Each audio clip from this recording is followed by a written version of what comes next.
How to remove contact from favorites on iPhone.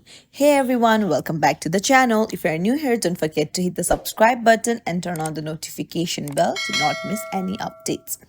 So, if you want to remove contact from your favorites on iPhone, then you're in the right place.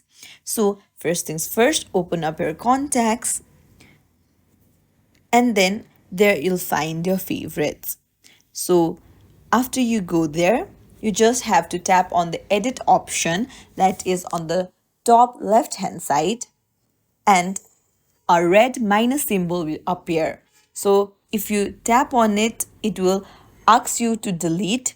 Then you can tap on it and there you go. The contact will be removed from your favorites, meaning they will no longer bypass your do not disturb settings. And that's it. You have successfully removed the contact from your favorites on iPhone. If you found this video helpful, please give it a thumbs up and subscribe for more tech tutorials. Thanks for watching. See you in the next video.